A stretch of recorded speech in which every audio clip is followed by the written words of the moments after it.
There we go. Woo. Hi, all. I could have done that instead of not being right. Good morning, everyone. Thank you for coming to the town hall. Changed from the workshop that it was supposed to be due to a tragic event. So I welcome all of you. I would ask that we stand for the Pledge of Allegiance and then we do a moment of silence. Our board president's brother was killed in a motorcycle accident on Saturday, which is why she's not here. And I want everybody to just take a moment of silence for her. So thank you. I pledge allegiance to the flag of the United States of America and to the republic for which it stands, one nation, under God, indivisible, with liberty and justice for all.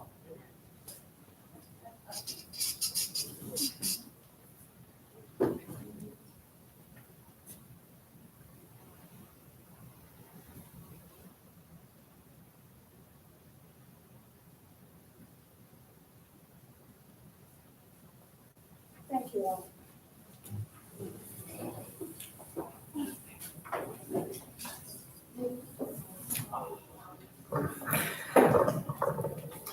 Before we get started, Millie called me on my way up here today, and they've got the arrangements made Friday at 11:30 at Downing.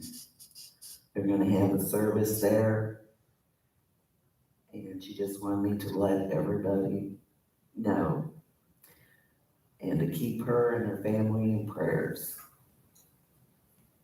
Linda, did she say which Downing? Because there's a couple of locations. The one by High Point. Okay.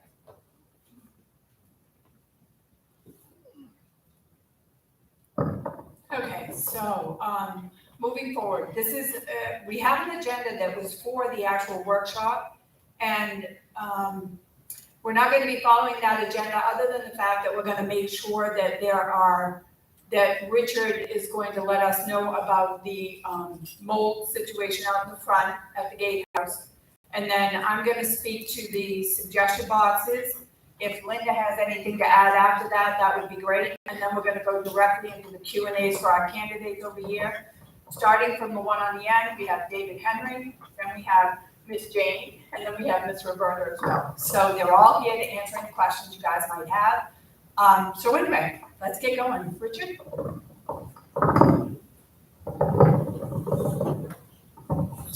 Okay, it's working. Good morning, ladies and gentlemen. I got some quotes. At first, I only had two on the gatehouse. One was from Damage Pros, and the other was from Damage Recovery Restoration. And both quotes were significantly high in the $10,000 to $12,000 range for remediation. Then Dry Me Out came in, and they were less than half, $4,500. And they also, which the other two companies cannot do and are not licensed in, they're not licensed in cleaning the air conditioning system that's inside the gatehouse, but Dry Me Out is. And that $4,500 included cleaning the air conditioning system completely. So I talked to Millie regarding that because that quote came in a day and a half later than the other two. She was pretty much on board with that because we could also set some money. There's going to be some cutting into the walls. It's going to be very extreme. They're going to take the ceiling down. It's 51 years old, that gatehouse. They have air conditioning flowing constantly, doors opening in the middle of summer, the heat going in and out causes moisture also. So once it's all cleaned and it's guaranteed to pass, the company that did the inspection in the first place was called the Mold Guys. In fact, the company Dry Me Out was recommended by the mold guys. The other two companies weren't. What I understand is we should remedy the situation of our people going in and out of the guard shack so much, causing more moisture, and it's gonna continue to have mold problems. So I've talked to Vince regarding hopefully putting in like an intercom system, fixing the camera system so they'll be able to see the license plates of the cars, write those down, so they won't have to go in and out of the guard shack so much and cause the moisture buildup inside. And it'd be safer for them too. Sometimes there's not hurricanes, when there's hurricanes, those people put the gates up, they leave because we don't want them in harm's way, correct? None of us want anybody in harm's way. But there are times when there's bad weather, nasty weather out there, and they're standing out there, they can be hit by a bolt of lightning or something. There's no overhang canopy there or whatnot. Maybe we should look into putting one there at times, because also their pads, they get overheated. The sun's beating down on them, so they can't always put the information. The pad goes dead on them. So I had talked to Millie about the cost savings that we have by having Dry Me Out come in and do an extensive overhaul. They're also going to be tearing out the cabinets that are there that probably have mold in the back of them and everything else. So we'll need new cabinets. Rich, hold the mic to your phone, your mouth. I think it's loose. It's not. Testing. Sorry. Hello? Sorry about that. Yeah. That's nice. Vince. You got mine, now first. He's gonna change. Is that better? That's a lot better. Thank you. Vince, Thank you. she's got the bad Sorry about that. So in talking to, Gotta hold the mic to your mouth. okay, in talking to Millie, we were pretty much in agreement. There was money before set aside for doing the remodel in there, but it was never used. So it's gone because it's taken too long since Jim Westbrook had that approved at a meeting back in March, I believe it was, in one of those rooms over there. So we're gonna have to, make another agenda topic to add some money, maybe $5,000 more or whatnot, which would still be under a lot of what we thought was the budget we were gonna need for the mold remediation, and modernize and make the gatehouse safer and better for the people that are working there. I hope that would satisfy our membership here, that we're looking out for the best interests of our employees here. And I won't be able to pass this, of course, until the next board meeting. But I wanted to bring everybody up to speed on how that is. Can I take questions right now? Since it's a town hall? Since it's a town hall? Please.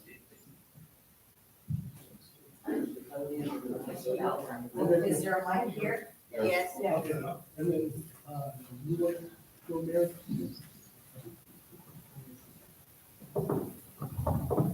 Robin Napier, Unit 3, can you hear me? Yeah. Okay, what happened to the money that was already earmarked for the building? If it's gone, where did it go? And then number 2, we were told in a meeting several months ago that some truck from Home Depot hit that, and that Dick was supposed to have called them and told them not to do it again.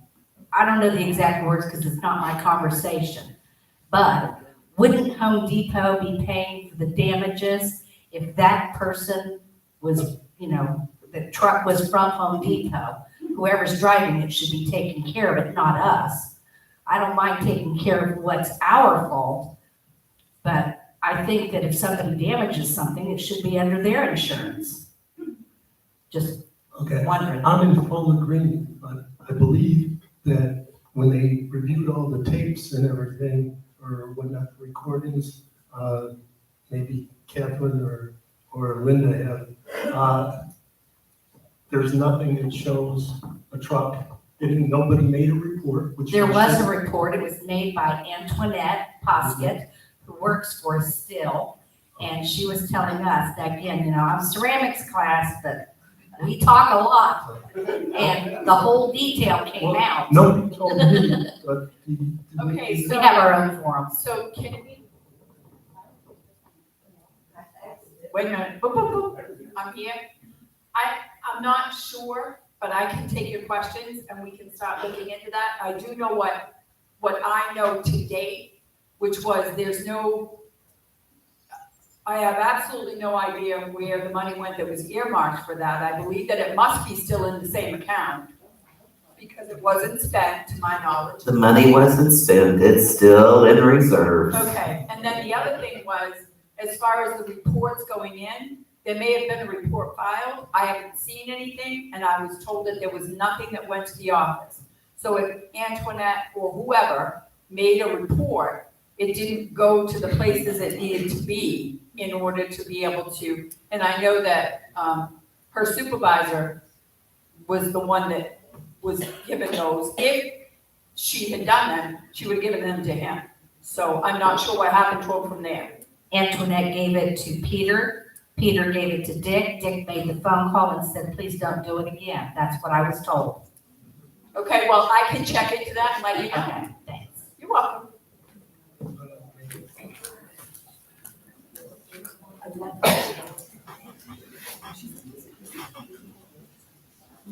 Riches. Rich, has anybody checked with the insurance company to see what type of insurance coverage we have for mold? Raised that question a month or so ago, and we maybe under deductible, but we might have some coverage for remediation on it.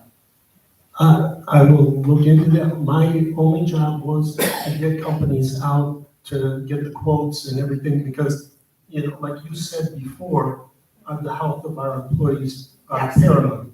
No, and I agree with that, but I think a simple phone call to the insurance company should be able to pull the policies, see if we have coverage, and before we vote on spending $5,000, let's see if we can get even $400 from the insurance company. Anything helps us I here agree in the development. wholeheartedly with you. I agree wholeheartedly. And the fact that a truck did hit it, if I recall correctly, they brought a resident, somebody who lives in here, went because the truck, I think, actually damaged the gutter and that was all replaced, not properly done supposedly, but that was replaced. So there obviously, yes, was an incident with the truck.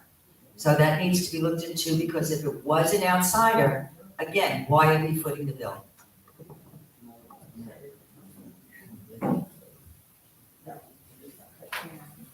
I agree with Mary 100%. We'll try to look into it, and hopefully we'll get some answers.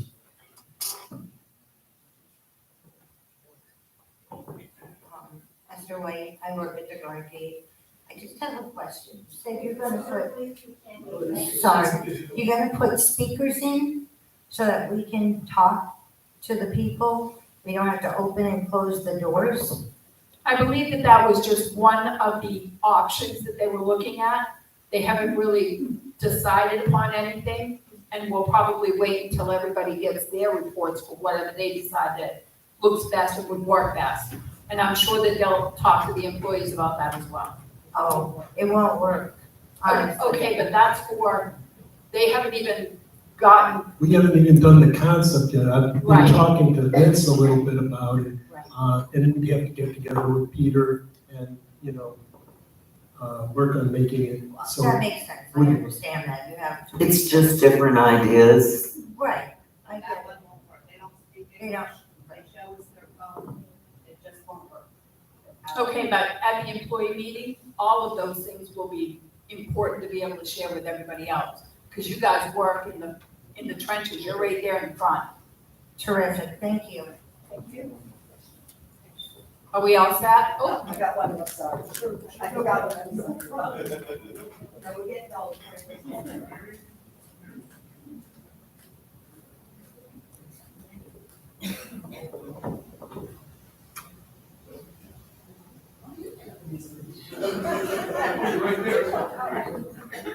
Rich.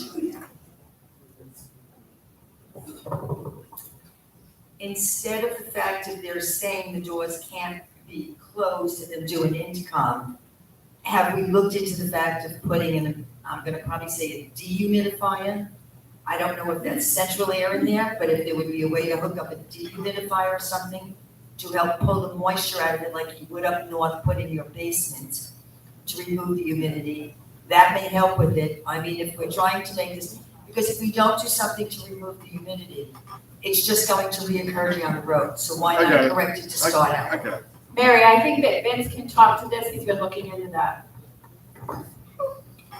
All right, how can I say this, but you got one door open, it's a 10 by 10, maybe 10 by 15 room. Okay, you have a 3-foot sliding glass door open, and it's got 90% humidity outside. The only thing that you're doing at that point is that you're filtering the air from the outside. That's all you're doing. You're drawing all that moisture into the room, and now you're going to expect a dehumidifier to dehumidify Florida. But when they go out, it's. You know what I'm saying? No, I understand what you're saying, but when they go out, so I go out to work on, take the information from a car, a license, whatever. Wouldn't they close the door behind them, and then it's a workable situation? And I would assume so. But right now, the air conditioner right now is not even set up for that. So by doing that, if you really want me to give you the scenario that we need up there, I'll be glad to give you my insight. No, I'm just raising the question, that is there a way to keep the humidity out there from this reoccurring and happening again? I mean, if we're gonna correct it. Short term or long term? Long term. Long term, that you need air knives on the doors. You need what? You need air knives on the doors. When you open the door, there's a flow of air pushing you straight down, providing so no air can come from the outside in. Because what you're doing is that you have already got a vacuum in the room from the air conditioner. Being just like here, we have a vacuum in the room. So when you open the door, you're going to have all that humidity coming in. You have negative pressure. You have to put positive pressure into the room, keeping the humidity out of the area. Right now, this can't be done. My feeling is that if every couple of years, we go up there and paint it, we change the ceiling tiles, and we got mold, we take it all down, we clean it and put it all back. We need to go to the next step further with this building, with all the things going on the outside, is that it has to be completely gutted. Okay? You're talking air conditioning, you're talking electrical, you're talking gate systems. All these systems that have to go into the guard shed can be accomplished in one aspect of the renovation. But things have to happen before that by providing them a separate shelter outside. That's air conditioned, like a mini office that you rent or whatever out there. And at the same time, that whole building is renovated to our needs. Okay?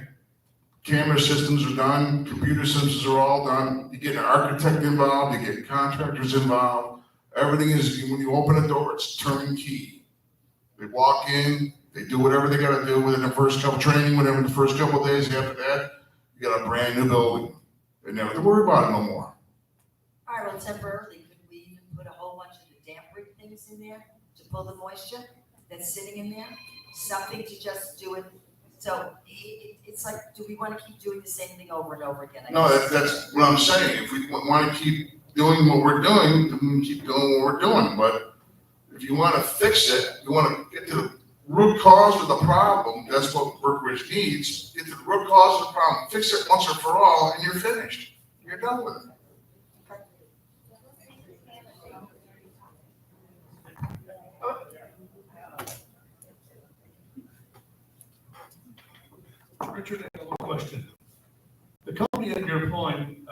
bonded, insured, right? Each employee W-2. Meaning, they have a W-2 when they get paid. So they don't go out and get somebody off the street on a Monday morning to work in a scar check with no idea what they're doing. You gotta be W-2 for a company to work for them. W-2 is a pay, okay? So you gotta check into it to make sure they're all W-2, so John doesn't want to employ Richie, because he's a new guy, he doesn't know what he's doing. Very important. Everybody W-2 that works up there. Very good, thank Thank you. you. Are we all set? On to the next one. Oh, I got a call. Oh.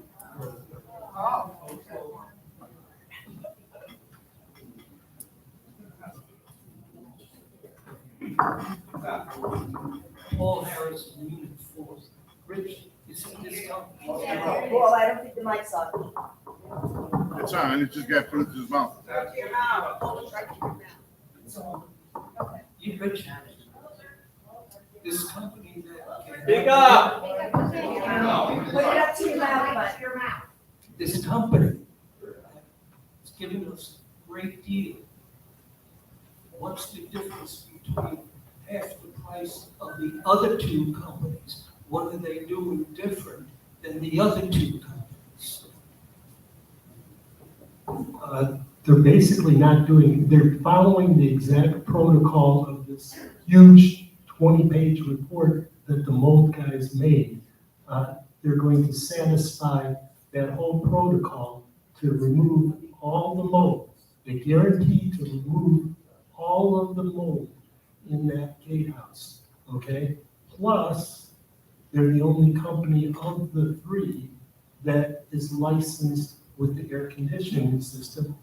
And they're a company that the mold guys have dealt with in the past and were recommended by the mold guys. So I feel very confident that they're a very good company. I felt like the other company looked at us as a, wealthy community that can afford to pay a big price. So they decided to give us a big price. I was not satisfied with it, and they were somewhat apart in what their proposals were, So, and thinking, I just had a bad feeling. That's why I was going to, set up a committee so we could get a bunch more proposals and everything, because I didn't feel good about the first two at all. I felt like we were being fleeced, okay? And I don't want to be fleeced. I want to do my due diligence and, have the best company, most responsive. They can be maybe more expensive, but a company that will guarantee that they will pass the post-inspection, and if they don't, they'll redo the work. So that's what sold me on drying me out, the third company.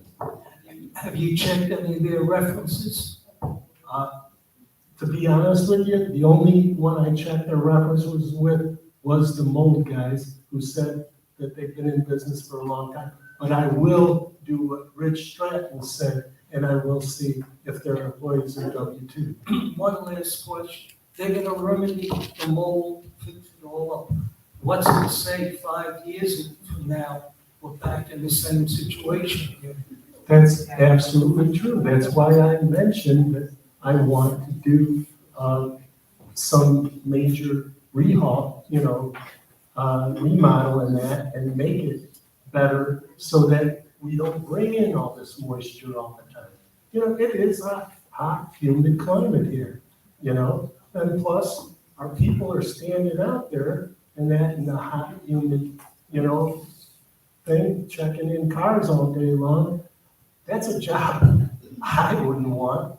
It's no good for our employees because they're breathing it in when they're in the club, in the dodge, right? Well, they have found that the mold is not dangerous to them, but I think that Vince is Vince is checking out all the different options, and I believe that we'll all get together and discuss. And then the next board meeting, we can discuss it as well. So if you guys have more questions, we'll be available then. Thank you. Thank you.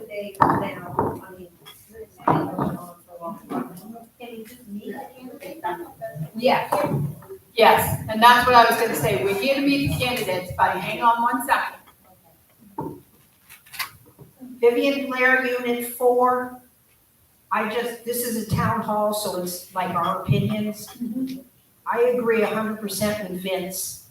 That place is 50 years old, it needs to be replaced. I know what you're doing now is to keep everybody safe now. This is the Band-Aid for now because you can't do the full gambit. Vince is looking into a whole new situation, and I really believe that's what we need. That's my opinion. Thank you. Thank you very much. Now, on to meeting the candidates. I just have a few things, I'd like to be able to leave this on a good note.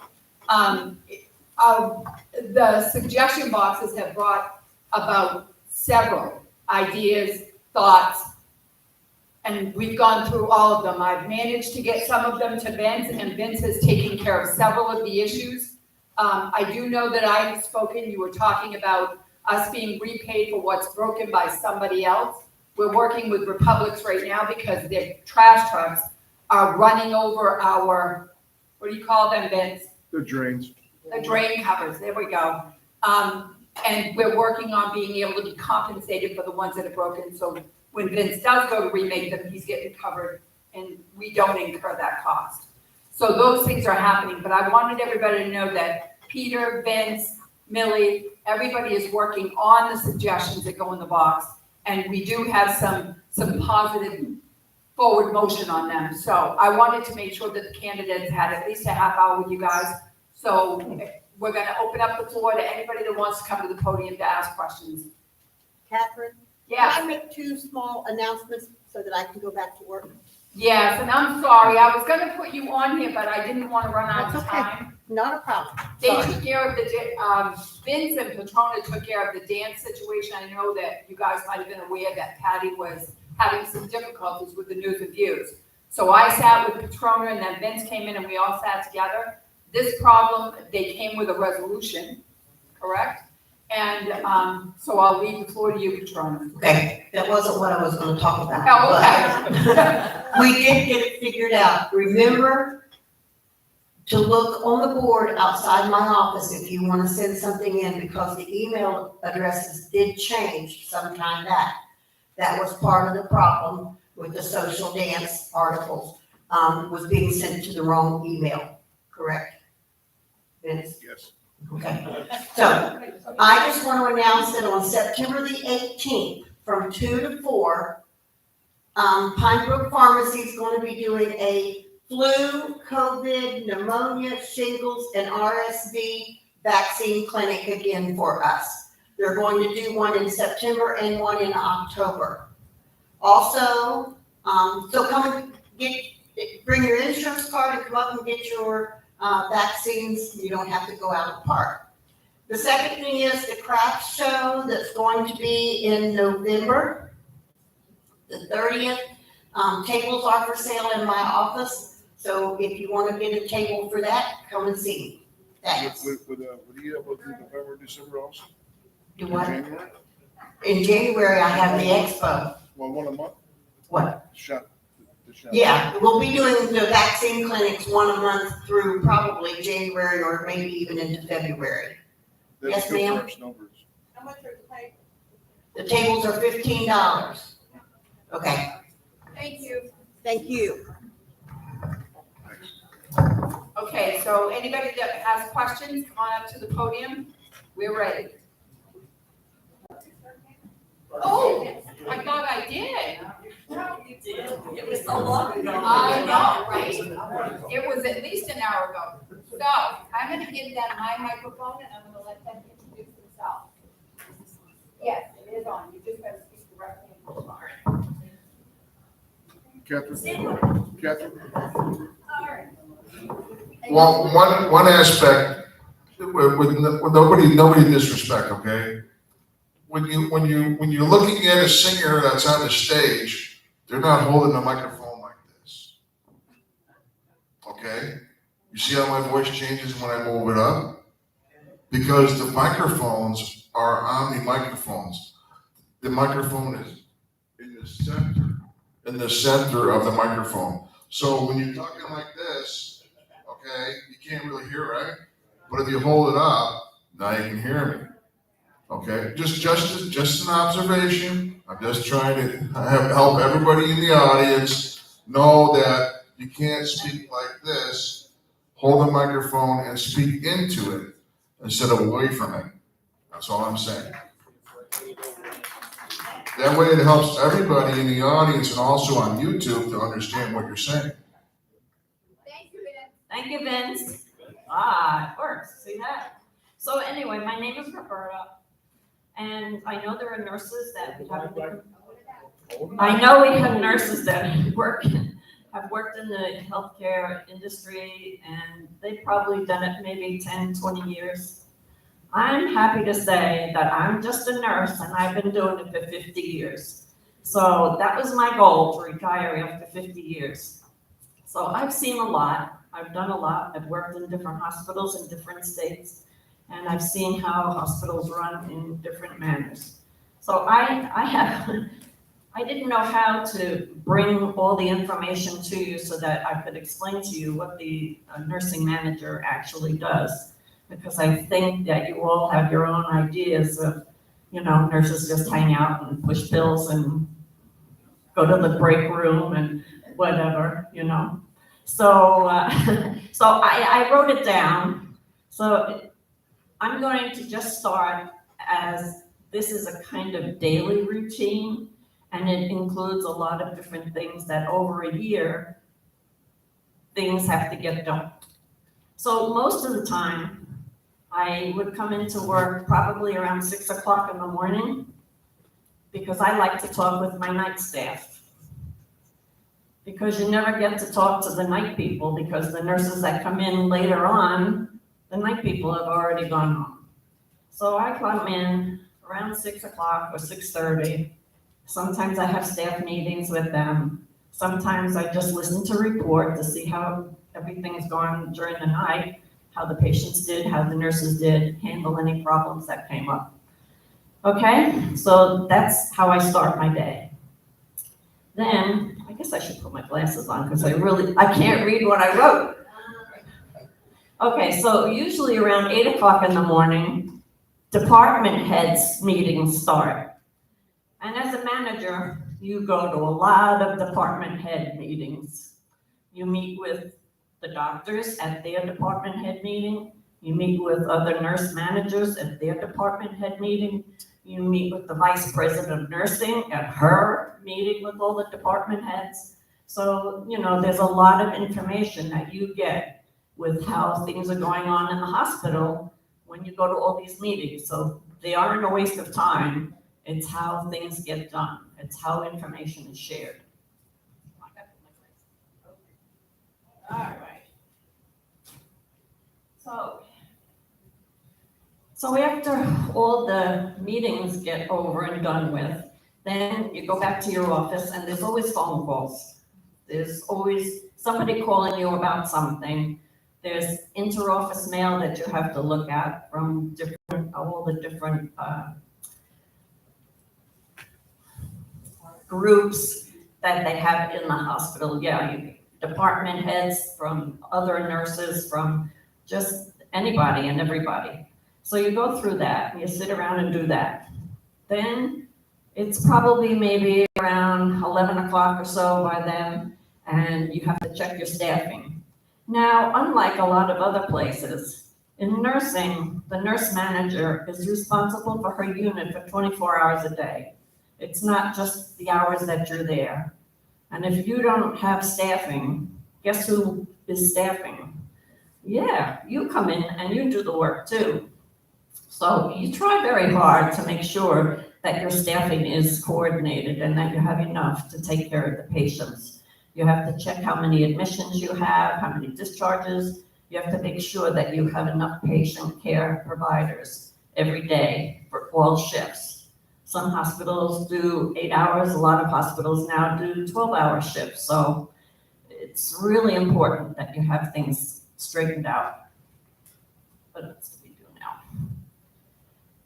Okay, then, if you get a few minutes, you try to make patient rounds every day, because then you get a lot of information. You don't seek information, but you just talk to the patients, how you doing, how's things going, do you need anything, is everything okay? And you get a lot of information that way. You get it from how the hospital is doing, how the nurses are doing. And whenever you have something that's good about your nurses, you want to make an anecdotal note and put it in their file, because most hospitals have a little reward program that encourages nurses to be very good nurses. They give away cups and balloons and have special days, and it's kind of nice thing for them to do. So, and you also, if there's bad things, you have to take care of that also, and those anecdotal notes go in their file also. But then you have to conference people to make sure that, I've noticed this is happening. We don't like to see things like this happen. Can you tell me what happened? So, we can stop that from happening again. So we do that kind of stuff. Roberta, I hate to be the bearer of bad tidings, but 5 minutes apiece, and then that way it gives us 15 minutes for questions.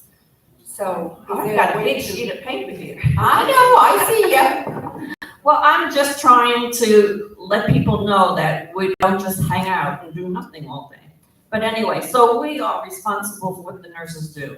We have to make sure the patients get educated. There's patient education problems that they have to take care of. And what I have to do is I have to make sure everything gets done. I have to make sure people follow the policies and procedures. I have to review the policies, procedures, and job descriptions so that we make sure everything is up to par with new changes that come on, because in medicine, things change all the time. We have to make sure they have education. All right. Let's see. Oh, so the most important thing that I want to discuss, one more minute. Hold on, this is important. All right, just one more minute. We have to prepare for an annual meeting with the vice presidents of the hospital, not just the department heads. And you have to present your business plan. You have to present all your budget material, your staffing needs, and you have to have all the information as far as what your budget, how you've reconciled it, how you've purchased things, how you've stayed within the budget. And that's probably the hardest thing, because it's very, very difficult to sit in front of every vice president of the hospital, because they mean business. They don't want to know anything about anything except how did you run your department. Roberta? Okay. Roberta? You don't care about nursing? No, we do care about nursing, but it's time for Jane to be able to do it. If I had known ahead of time that it was 5 minutes, I would have. Well, I just want to make sure that you guys had time for Q&A. So I thought 5 minutes would be enough. 5 minutes.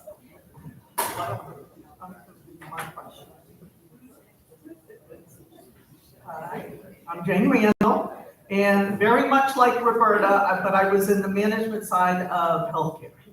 I started many moons ago in banking. I did a few years in banking, bank auditing, accounting, moved on to hotel management and restaurant management, and then got into the healthcare sector, where I was there for 35 years. And so I have all aspects of accounting, management. Office, medical office is very similar to apparently hospital, in all the meetings, not as many meetings, but in trying to manage schedules and everything like that. So that's really me in a nutshell. Hopefully you've seen my resume online. I did post it. I don't know if everybody had a chance to see it. I would have brought a copy, but I didn't bring a copy. I'm sorry. And that's really it. That's most of what I have to say. Thank you, Jane. Good morning. My name is David Henry. I live in Unit 4 on Admiral Street I'm excited to be here. Ever since my wife and I got here about a year and a half ago, I've always enjoyed paying it forward in my career, and this is what I want to try to do with being on the board. I'd like to try to help the community. This is part of my community as well. And so I'd really love to be able to provide assistance with access to communications, try to help with managing financials. I've done that my entire career. Much like Jane, you may have seen my resume that was posted about a week and a half ago. And anybody that would like a copy of my resume to learn more about me, I'm happy to pass that forward as well. But owning and helping with a sense of community is important to me. So hopefully you can look at my experience. I'm trying to retire again for the second, maybe even the third time. And I just enjoy paying it forward. And that's, what you see is what you get. And I'm just happy to be a part of the community. So thank you.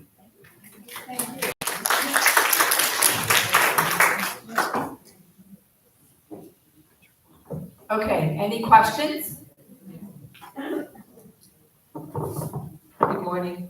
My name is Gail Metcalf and I'm Unit 6. Thank you all for stepping forward to try to do your part.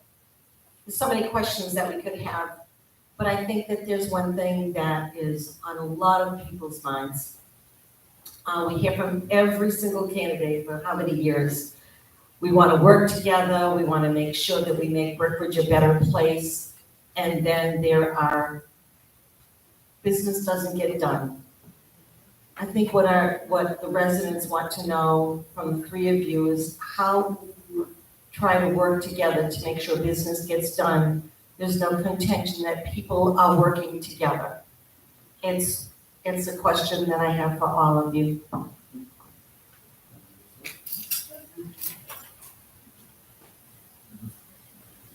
Gail, great question. Thank you. It's easy to say what we'd like to do and what we'd like to try to get accomplished, but at the end of the day, you do have to work together as a team. In my career, I've been leading large groups of leaders, and the way you get things done is through transparency, making sure people don't feel like they're not part of what's happening in your organization, making sure that you put out communications in a timely manner. You incorporate them. They have a voice. We all have a voice. And so you have to sort of help create that environment that allows people to feel like they have a voice, they're heard. And I talked about sense of community. It's about having respect and showing respect and dignity with others. Can I guarantee you with everything that I'm saying what I'm going to do? No, but I can certainly do it through my actions. And we'd love to give you references if that was really what you wanted to see from all the places I've worked. Most recently, just got back from the University of Georgia last week. I've led that team there for 11 months to help them work better together as a team, focusing on building transparency in the organization, helping them improve their financials. I was helping them manage a $60 million budget. And I've also led the design team on a lot of construction projects. And the only way you get that done is you allow people to have a voice and you hear them and you listen to them. So that's how I would do it. I agree with Dave. The only way to get things done is to listen to everyone and try to communicate and have an open ear. And don't get an attitude about something that somebody may say that they're doing it in good faith and they have a good idea. Doesn't mean it can be implemented, but it can at least be considered. And then have an open dialogue as to why maybe that can't work, or what can we do to make it work. So I just believe that it's having continuity is a huge thing, and having respect for each other and listening to each other.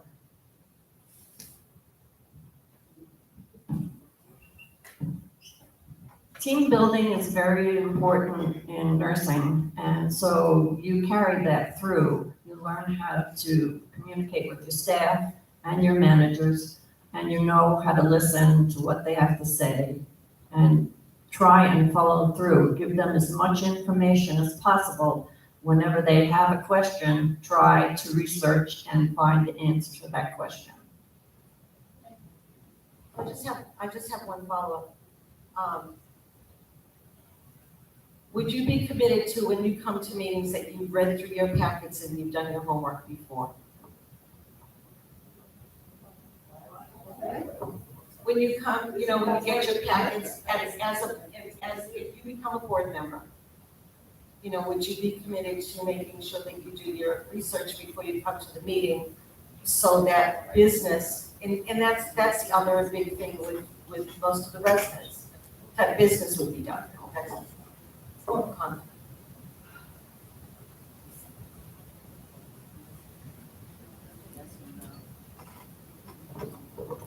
I think that goes without saying that that's going to happen. And as I said, when I had to present my business plans, I had to have all my ducks in a row. So anytime I would come to any meeting that was involving Brookridge, and even behind the scenes, you know, we always have to do research on different items that are important. And, you know, right now, finances seem to be a big important thing, and I think we're all dedicated to trying to solve whatever problems we have here. I definitely think that being prepared is part of why I took this. I want to try to do my due diligence, and I can't imagine coming without being prepared and looking through whatever material I've been given. So I pretty much feel the same way they feel.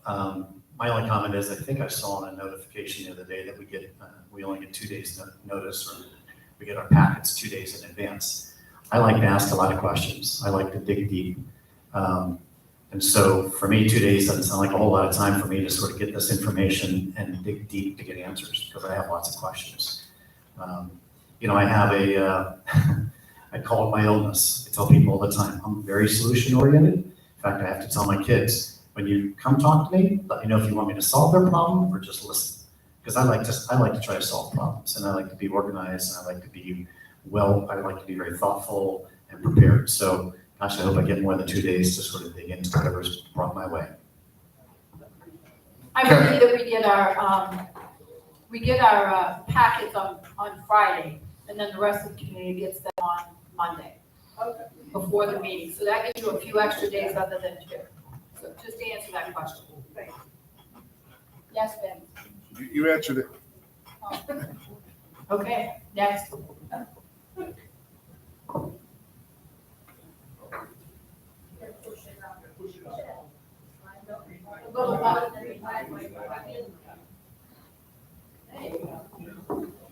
Thank you, by the way, for volunteering to run for this. Hold it in Got front it. of your face. This is actually a very simple question, but it's directed at all 3 of you. And it's a simple yes or no.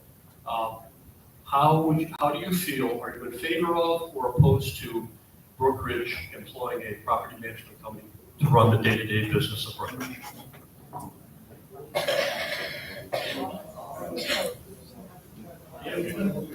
That's an easy answer for me. I would say no.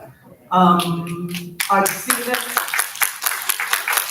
seen it in other neighborhoods that I've been a part of, and there's been some good aspects, but all in all, I think that the people that live there lose their voice. Exactly. They lose their voice, and now you're just part of another government system, it seems. So I would say no. I think the question you're asking is very interesting. A little bit about my career in the hospitality industry. I've worked for contractors, if you think about what the question you just asked. And I've also worked for self-op organizations. I retired from the University of California. We were self-op. Contractors are constantly out there trying to sell their services to sort of manage an organization. So I'm very familiar with the pros and cons of that environment. Personally, I think we can do it on our own, but sometimes you can't. And sometimes contractors are very organized and bring good things to the table. We shouldn't have to do that. If we do that, that's only because we kind of failed. And I don't think, with this board and with our opportunities and our commitments, we shouldn't let it fail.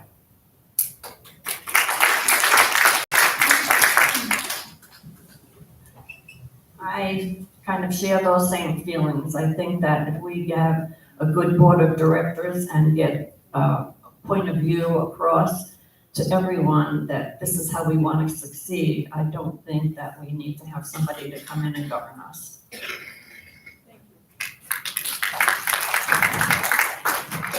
Any more questions out there? Yeah, I got one. Okay. This is from James Bennett. Please, as if they believe audits must be presented without delay, without excuses or delays. I'm reading it word for word. Okay. Once again, James Bennett asks, please, if they believe audits must be presented without delay, without excuses or delays. Audit's the word. Audits. Hello? Okay. I definitely think that audits should have been done long ago. There should have been calls made daily, twice a day, whatever it takes to get it done. I was in bank auditing, internal auditing, and there was no excuse for us not to get it done. You have what's in front of you and you get it done. So I don't understand, that's one of the things I don't understand is why the audits don't get done. We need maybe another accountant, another lawyer, I don't know what we need yet, but something has to be done about that. Yes, it does, I agree. I share Jane's feelings. I think that this needs to be looked into further. And I don't think until we get to see exactly the extent of what's going on that we can really tackle this problem. But yes, everything should be done and there should be a deadline and it should be held. Just adding on, anytime I've ever taken over an organization, I always like to do a complete audit before moving in because if I'm going to be accountable, if we're going to be accountable, we need to know where our starting point is. And so there shouldn't be any mysteries. What also brought me to this opportunity is just listening to all of the questions that have been raised at some of our board meetings about, is there missing money? Where's the money? Is there money? You know, it just seems like when you have that much questioning happening, something's not transparent. Something's perhaps amiss. We should try to figure out how to resolve that, start from scratch and go forward. I mean, we have to necessarily throw bodies under the bus somewhere along the way, but we need to know where we are. And that's where I hope I can bring some assistance in that process. Robin Napier, Unit 3. My question is, when will we be voting for our possible new members? And will this be put on a ballot that's sent out to the home? And how long will we have once we receive it? Because that was a question that we had missed the time before voting, that I think they gave us like 45 or 60 days, which I think is way too long. Let's get it done, you know, because we need more people. We need more voice. I believe, to my knowledge, the Q&A today was just to have you guys get a chance to meet them, get your general feel of them, but I do believe that the ones chosen will be sworn into office at the next formal board meeting, which is on the 21st. Huh? No. Yes, in order to give them an opportunity to see the budget, the only way we can do it is have a board meeting on the 11th. We'll install them, that's all that will be done. No, this is done by the board. This voting is done by the board. This isn't the normal election. That way, they will also get a copy of the proposed budget from the finance committee. I know they only have a week to look at it, but then on the 17th, we have to vote on the budget. The board does. So Millie said that's the only way, and Arlene, the only way that we can do it to give them a chance to review the budget that the finance committee put together. So they'll be installed next Wednesday. Then the following Wednesday, the board will either say yay or nay on the proposed budget presented by the finance committee.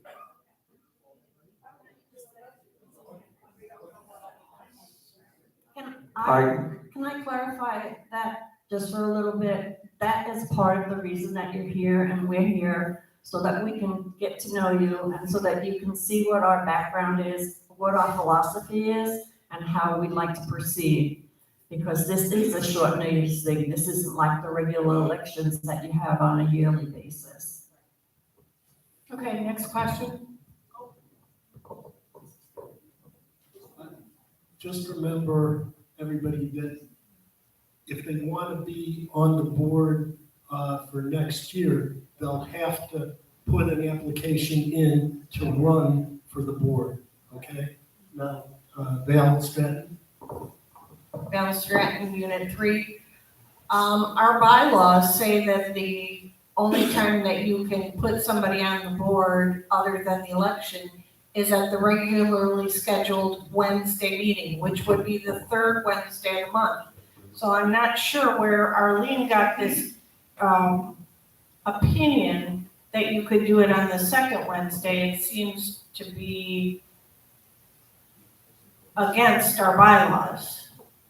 This is the first I've heard of it, so I'm hopeful that we can all be informed. Yeah, that's what Millie told me this morning when she called. That's the only way. How else do they have an opportunity to look at the budget? There's a budget meeting at 1 p.m. If they happen to get a copy of the budget at that meeting, oh my. You know, But they're not sworn in yet, though. I know they're not sworn in yet, but maybe they could listen while we're talking about it.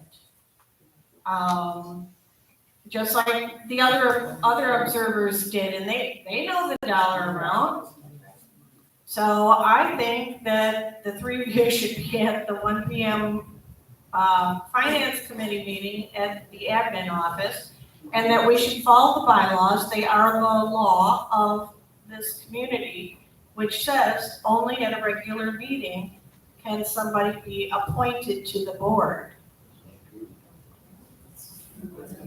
That's what it says in the bylaws. We understand that. Correct. But this is a little, Why does 1 week make a difference? That's one thing that I don't understand, but I have been to the finance meetings, and I haven't learned a lot.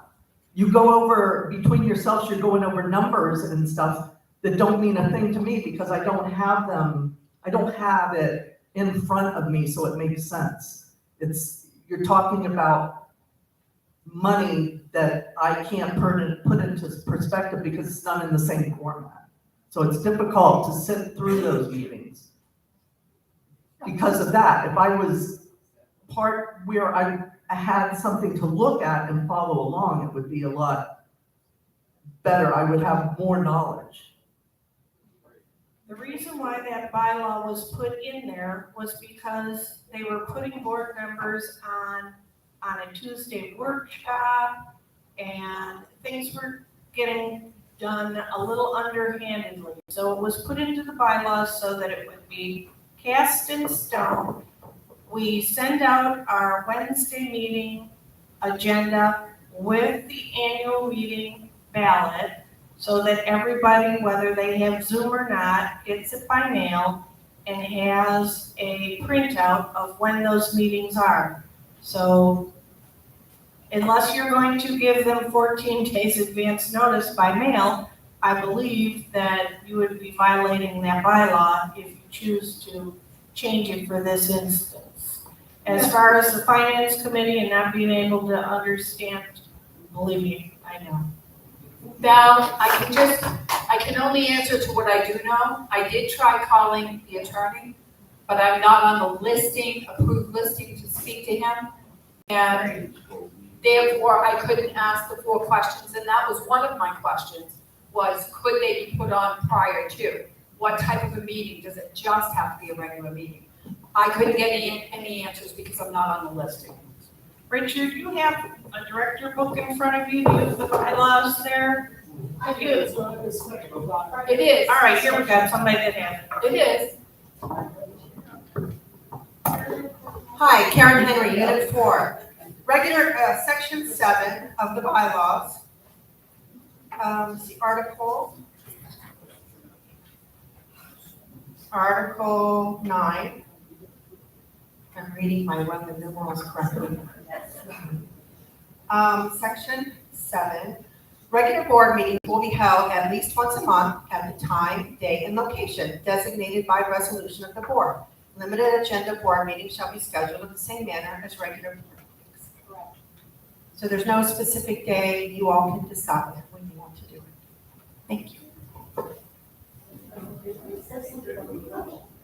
Just want to clarify, and Linda, correct me if I'm incorrect, but today's finance committee is not going over the budget. We are on another subject. Right, we're on another subject, it's not the budget. We're finished with the budget. Thank you.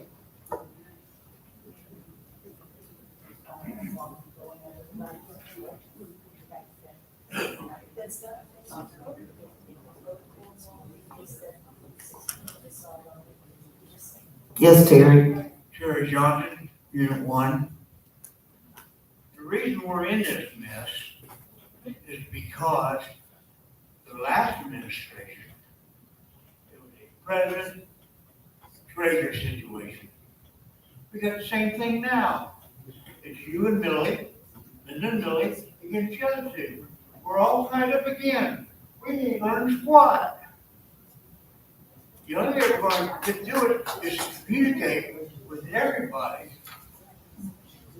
keep everybody involved, and work together. This 2 against 2. We're trying to, Terry.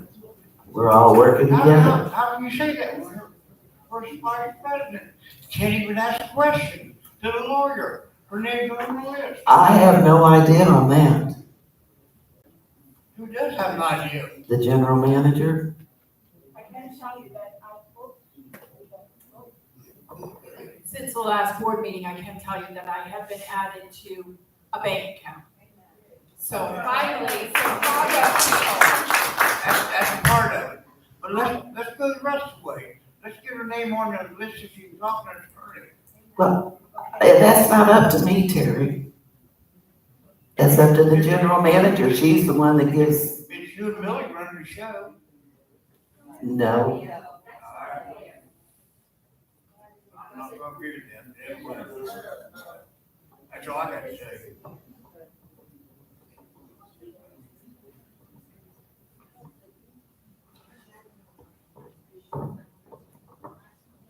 Okay, well,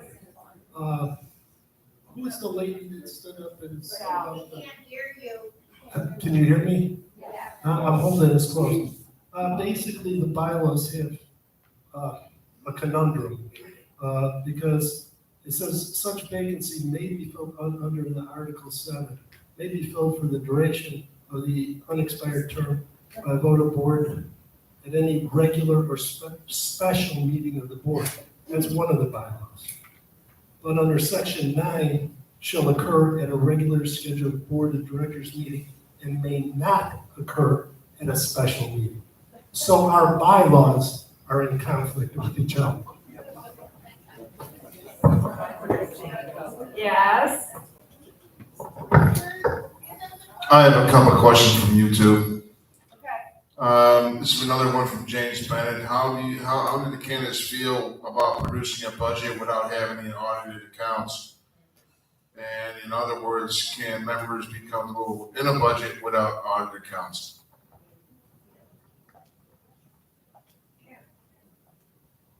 And that's for the candidates? Oh, that's for the candidates, yes. So I'll start off on that one. As I mentioned earlier, I would request that we get an audit so that we understand where we're starting from. 2, I've built a lot of budgets over the years. I've worked with creating a lot of budget templates, and I sat through a finance committee meeting when they were working on the budget. I feel bad for them. They weren't working with a lot of clarity, a lot of good information, and they were working probably harder than they need to. So I would start with getting an audit. I'd start with making sure we have, good budget templates, so that we can put this information out in advance and we're not scrambling at the last minute to pull the budget together. I wouldn't say it's simple, but there's ways to do it that's, I think, easier than what unfortunately they've had to deal with. So look forward to helping on that. Lastly, there was a comment about, here we are again. I think one of the interesting things, and it just came up with how we were reading through, how we interpret the bylaws. I've had the opportunity to download all and print out all the 720 statutes in Florida. I've looked at all. I've been reading a lot of HOA laws. I've got the bylaws printed, the rules and regulations printed. I have all of the information I can possibly find. And there's a lot of good information out there. And I think one of the things that I'd like to try to help with is getting this information a little bit more public so that we don't have to have a lot of confusion and a lot of questions over what are we expected to do and what are we not expected to do? What can they do, what they can't do? It's all here. We just have to make this information more available to everybody so we can eliminate some of this confusion. Hope that helps. I absolutely agree with David. Everything. Me too.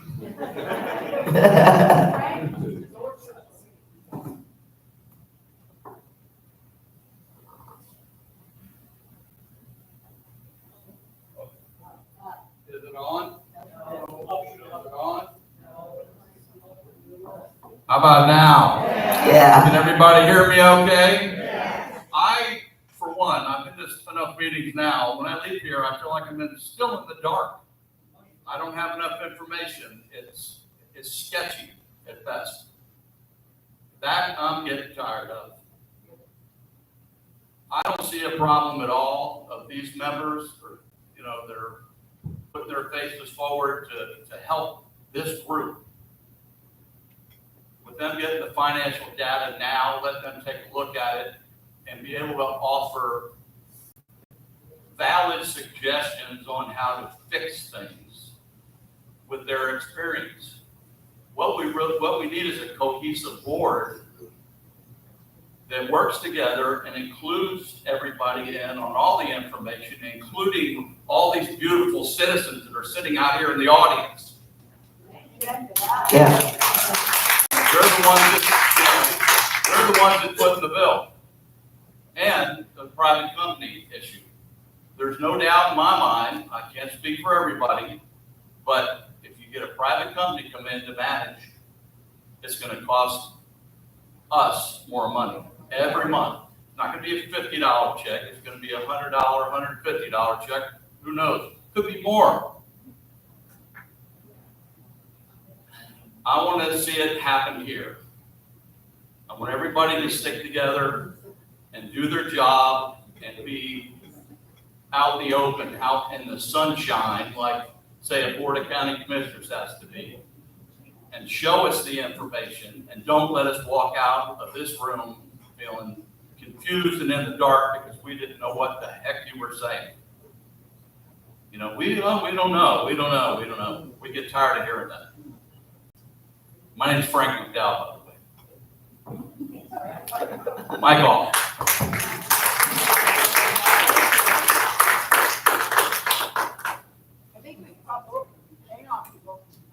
I think we probably, unless there are any other questions, it is now, you got a question? Okay. Is there anybody here from ACC?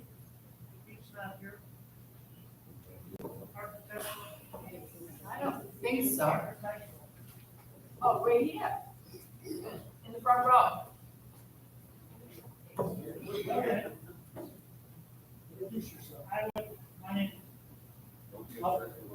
I got it up. My name is Don Malin. I think Unit 4, but I'm not, I don't know. I live on Rialto. One of the things that needs to come out of this workshop is to the ACC, Architectural Control Committee, is now that the county has raised the level of the houses. Give you an example. I live at 14815 Rialto. The one next to it is 14817. You go down Rialto, And most of the houses have 2 and 3 steps to get in. What does he have? 7. Guess who gets all the water? I do.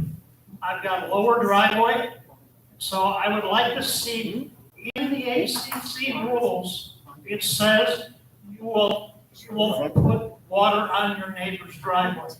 I'm proud of it. Does not say that. Excuse me, it does say that. What happens is in his house, he has 3 gutters that come over to mine. I'd like to blow them up. Number 1 is these people, ACC, okay, approve a house that went in next to me. That house was 55 foot. Guess what's sitting there now? 65 feet. And when the last manager was here, I got the floor, Brooks. Thank you. The last one that was here was the manager, whoever it was. Anyway, he laughed at me, and to give you an idea of when I told him about the 55 foot versus the 65, he laughed. Let me give you my background. I just got through building Moss Nissan. I built the Walmart down the street. I built that. Cortez Commons, where Hobby Lobby Dixon's, there's 14 buildings. I built that. So I don't know what the problem is here, but I changing the subject. I applaud you 3 for stepping up. You know, we definitely need some new blood on the committees. Thank you. Thank you. Catherine, Yes. this is from Jerry Kraft, Unit 1. I feel that the president and VP should be working closely together. It's concerning and it took so long to put Catherine on the bank accounts. Who is all on the accounts now? And question for the treasurer, when will the worksheet on the CDs be on the website, be updated?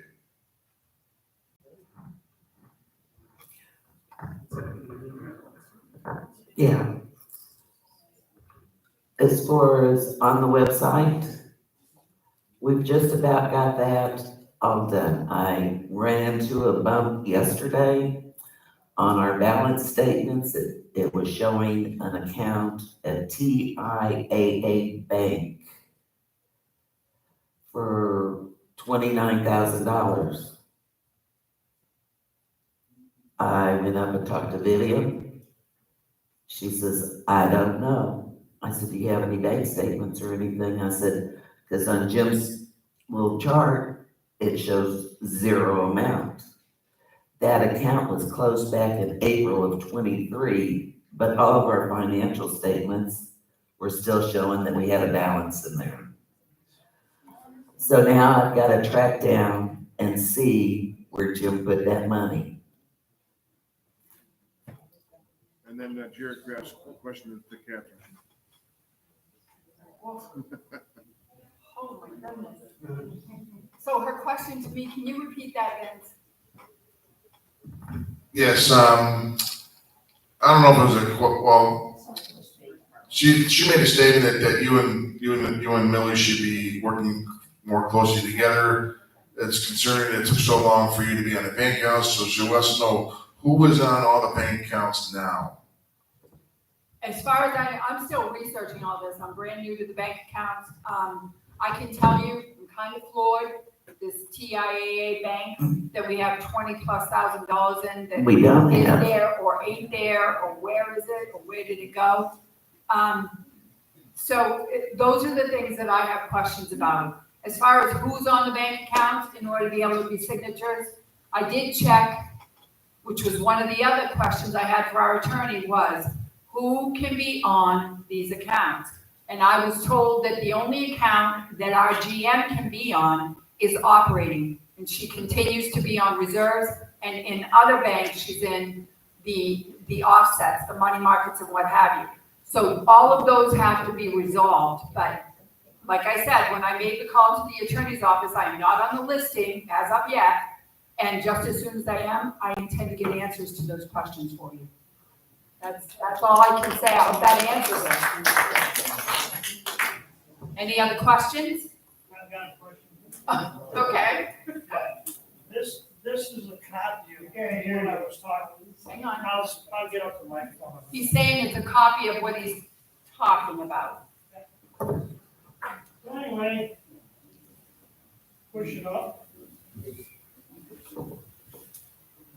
Okay.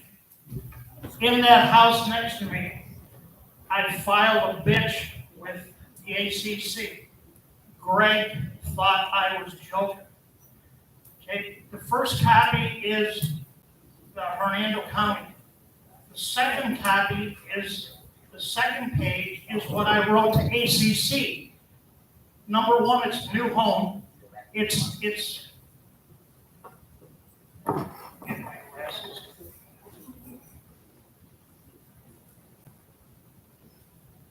Okay, there was no permits posted. There was no plan on a runoff of the water. There was a turtle on site. Nobody cared. Okay, it showed a 52-foot house. It's sitting there as a 65. The ACC unit is not in the rear. According to the ACC, it's supposed to be. It's too close to the house next to it. The gopher tortoise on page 3 shows the permit that wasn't filed. This page 4 is the permit copy that shows a 52-footer. It's a 65-footer sitting there. On the last page, it's construction commencement notice. That is filed prior to the permit. In case there's any objections, it wasn't posted. The permit box wasn't posted. And the last page, if you look at it, it shows the light pole and the fence. There was no survey done. The fence is on my property. I ain't paying for a friggin' survey. And the same as I didn't pay to pump out my lower driveway. That cost me $1,100. Well, okay, so I can tell you, this is the first that I've gotten it. I'd like to be able to meet with the ACC, and I'd also like to be able to sit down and talk to you, but I just don't feel like the town hall is the place. I mean, I'm glad you brought it up and brought it to our attention. I like to complain to people because it's all on deaf ears. Well, it's not on deaf ears right now. I'm hearing you loud and clear, and I have the paperwork. So I'll get together with the ACC, and I'll get together, because Richard is the liaison with the ACC. So we'll go to the meeting and talk to them and see what we can find out. And then we'll meet with you and see about all of this. I appreciate it. Okay, Thank you. thank you very much. But when you go back to the original complaint, It happened in 2022, right? nothing happened. Nobody contacted me except Greg sitting in the road laughing at me. I pull off the job at Walmart to come home to watch the house being set. Okay, so now that we have this, can I just ask that we have some time to go over it? Absolutely, absolutely. Thank you very much, I appreciate that. It's been I 2 appreciate years. everybody coming today. Catherine, Yeah. one quick thing. I don't know if Don notices this, we just there's a new house going in, on Scepter, I believe. Or in the area that I know, I can't remember what street there was. They are requiring, they put footings in for tie downs now. Concrete footings. And so, with respect to Don, I brought this up a while back with the ACC also, is that when we have new homes after Hurricane Debbie came through in 2012, everything got raised up 2 feet, okay? well, that never got mentioned in the ACC application, with everything what was going on. And there's been houses in here that's actually 8 feet above ground level. All right, or it's been in here since 2012. When it happens is ground runoff on those kind of properties are a whole lot different than a regular standard straight lot. And this lot particular was almost 2 feet higher than Don's lot, even my house, top of the hill. Now you increase it even farther with 2.5, 3 feet more to get up in the air, because that's be 4 feet higher off the top of where it's at. So things have to be put in perspective as far as the ACC and everything like that, as far as what are we gonna do for the new homes coming in to make sure that we don't get anybody else's water on next to each other. Okay, then, so Yeah. can I meet with you at some point, we can talk about this? Yeah. Because I'd like to better understand, I think I understand exactly what you're saying. Yeah. But I think you're right that some things have to change, so if those things are gonna continue to elevate, we don't want the people that are down here at the 2-foot level to be murking around in $1,100 worth of water removal, you know? So I'll get together with you, okay? Yeah. Thank you. Al Blair, Unit 4. When are we gonna know when they're gonna be on the board? Before we leave here? It's gonna be the 11th, the next board meeting? We don't know. You know, we're trying to get out of the dark here. And you're not helping anybody. So are we. Well, I can tell you that my darkness was lifted when I was told that they would be sworn in at the next formal board meeting, which is on September 17th. That's what I was told. And that's what it will be, right? Not before then? To my knowledge, that's what it will be unless somebody can change that, but the bylaws don't allow us to do that. So, Okay. Just wanted to know it was gonna be at the next full meeting. well, everybody can get mad at me, but as far as I'm concerned, it's the next regular meeting. Hey, you're God right now, so. I'm not God. No. We believe you. All right, thank you. Unless the lawyer says that it can be changed, and I have got no way to talk to him right now. Are we gonna know ahead of time if the lawyer changes it? If I have my way about it, you'll know one I way hope at you a have time. your way about it, because we get no information. We from put a last anybody. email out there so that everybody would know. No. Not everybody has Wanted to email. share Yeah. that with them. Not everybody has email. Correct, but Correct. we'd like you to share with your neighbors and it will be posted, I'm sure. Well, this guy won't, because he don't talk to his neighbors, so, you know. Anyway, thank you for listening. Thank you.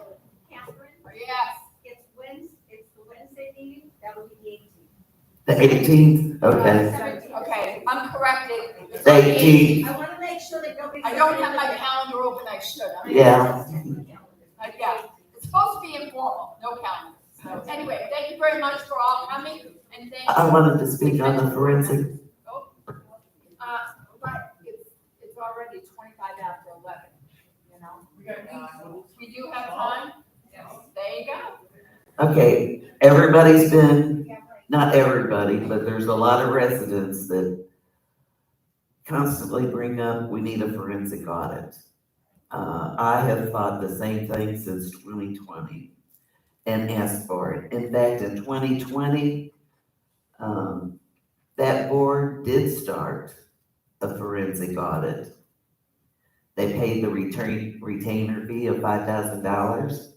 But then when they found out that it wasn't in the budget and what the cost was going to be, they stopped it. So I've been contacting companies to find out what their rates are. To go back 10 years with company number 1, they require a $10,000 retainer fee. That's what they normally charge for 5 years, but she said going back 10 years, she would try and keep it at that, but it could be higher. Before they would even consider doing the audit, they have to do a conflict check to make sure that no one has dealt with Brookridge in the last 10 years has a conflict with their firm.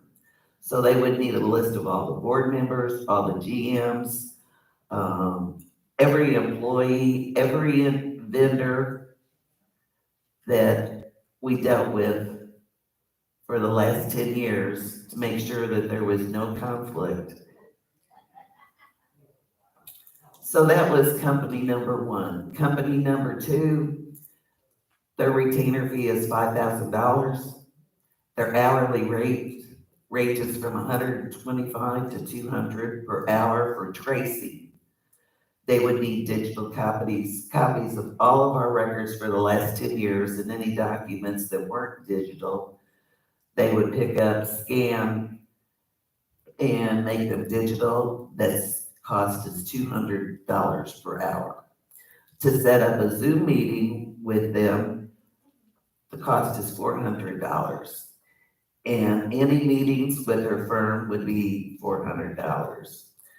Their estimate for going back 10 years was $215,000, depending on the condition of the books for the last 10 years. Company number three,